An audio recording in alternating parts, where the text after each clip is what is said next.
Magandang araw, ako po si Teacher Che. Kumusta ka? I hope you are safe and healthy. Sa video ito ay ipagpatuloy natin ang talakayan tungkol sa mga dahilan, paraan at epekto ng kolonyalismo at imperialismo sa Timog at Kanlurang Asya. At nakabatay pa rin po ito sa most essential learning competency na makikita natin sa screen. At noong nakaraan ay tinalakay natin ang mga dahilan na nagbunsod sa mga Kanluranin na magtungo sa Asya. Ang una ay ito ay ang mga krusada. Pangalawa naman ay ang paglalakbay ni Marco Polo. Pangatlo ay ang Renaissance or Renaissance. Pang-apat ang pagbagsak ng Constantinople o ng Byzantine Empire. At ang panglima ay ang merkantilismo. Very good. At naalala mo pa ang 5 dahilan na iyon. Ngayon ay tatalakayin natin ang tungkol sa paggalugad at pagtuklas ng mga bansang Kanluranin sa Timog at Kanlurang Asya. Pinangungunahan ng Portugal at Spain ang paghahanap ng rota. Maraming manlalayag na Portuges ang naglakbay, ngunit ang pinakamahalaga sa lahat ay ang paglalakbay ni Vasco da Gama sapagkat nalibot niya ang Cape of Good Hope sa dulo ng Africa na siyang magbubukas ng rota patungong India at sa mga Islang Indies. Kung noon ay Italia lamang ang siyang makapagpunta sa mga teritoryo sa Asya sa pamamagitan daanan ng Constantinople, at sila lamang ang nakapagkontrol ng rutang pangkalakalan patungong silangan, ang pagtuklas ng alternatibong ruta na natuklasan ng mga Portuges ang nagbigay ng hamon sa iba pang mga bansang Europeo na magalugad sa iba pang panig ng daigdig kagaya ng bansang Spain, France, Germany, England, Inglaterra at ng Portugal. Nagpaligsahan ang mga ito para tanghaling makapangyarihan na bansa sa mundo sa pamamagitan ng pagpapalawak ng mga lupain. Nanguna sa mga ito ang Portuguese at Spain dahil kay King Henry the Navigator. At dahil sa matinding pagtutunggalian ng dalawang bansa, ay namagitan ang Papa ng Roma at ginawa niya at ito ang humantong ito sa pagkakaroon ng line of demarcation o hangganan kung saan bahagi ng mundo magagalugad ang dalawang bansa. Nagawa ito o nangyari ito noong 1494. Ayon sa Tratadong Tordesillas o Treaty of Tordesillas, ang Portuguese ay magagalugad sa bandang silangan, samantalang ang Espanya ay sa bandang kanluran. Ngunit hindi ito nasunod dahil ang Portuguese ay kinuha niya ang Brazil na matatagpuan sa kanlurang bahagi at ang Spain naman ay kinuha niya ang Pilipinas na ginawang kolonya na matatagpuan sa silangang bahagi. Kaya nagkaroon ng ikalawang kasunduan, ito yung Treaty of Zaragoza. Yan, yung makikita natin sa larawan.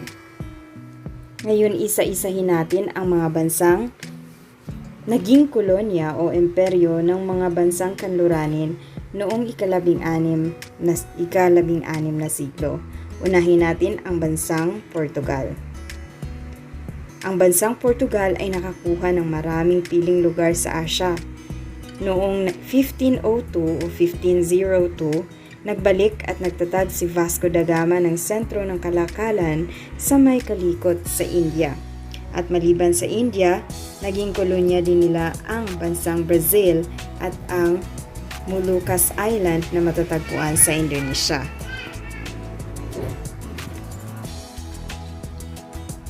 At ang kapitbahay naman ng Portugal, ang Spain. Ang Spain naman ay nakakuha ng mga maraming kolonya na sa mga bansa o sa mga lupain na matatagpuan sa kontinente ng Amerika, lalong-lalo na sa South America.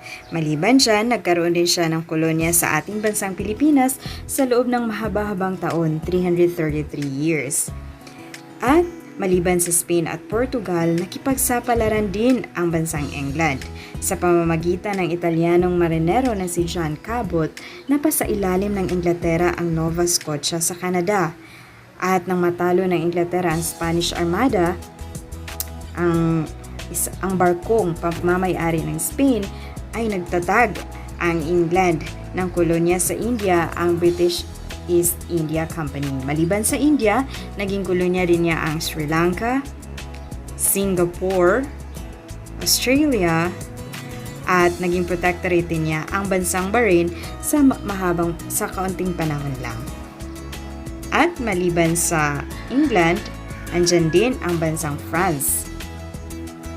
Ang France naman ay nagkaroon ng kolonya sa Quebec, Canada. Maliban sa Quebec, nagkaroon din ng kolonya ang France sa bansang Cambodia, Laos, at mayroon din siyang kolonya sa ibang bahagi ng bansang India. Nagtatag siya ng French East India Company. Ngayon ay tingnan natin ang iyong nalalaman. Magkaroon tayo ng kaunting pagsusulit. Right? Unang tanong. Ano ang mga bansang kanluranin na sumakop sa ASYA? Ano-ano ulit ang mga bansang kanluraning iyon? Tama. Una ay ang bansang England. Correct. Ang pangalawa naman ay Portugal. Spain. Correct. France. Tama. Italy, correct. At maliban siyan sa mga sagot na yan, ay kabilang rin ang bansang Germany at Netherlands na nagkaroon ng mga kolonya sa mga bansa sa ASYA. Pangalawang tanong, bakit hindi maagang nasakop ng mga kanluranin ang kanlurang ASYA sa unang yugto ng pananakop? Hindi kaagad nasakop ng mga kanluranin ang mga bansa sa kanlurang ASYA sapagkat bakit kaya? Dahil sa unang yugto ng imperialismo at kolonyalismo sa kanlurang ASYA ay hindi pa nagkaka-interes ang mga kanluranin dahil ito, ang kanlurang ASYA ay sakop ng mga Turkong Ottoman o ng Ottoman Turks. Matatandaan natin na ang mga Turkong Ottoman ang siyang nagpabagsak sa Constantinople na pinamumunuan ng Byzantine Empire sa matagal na panahon. Natalo ito ng Turkong Ottoman kaya hindi na nakakaraan ang mga mangangalakal na Europeo papunta sa ASYA. Ang naghahari sa panahong ito ng unang yugto ng pananakop ay ang relihiyong Islam sa kanlurang ASYA. Very good. Napagtanto kong may nalalaman ka talaga sa ating aralin ngayon. Well done. Thank you so much for staying at maraming salamat sa panonood. Thank you so much for watching.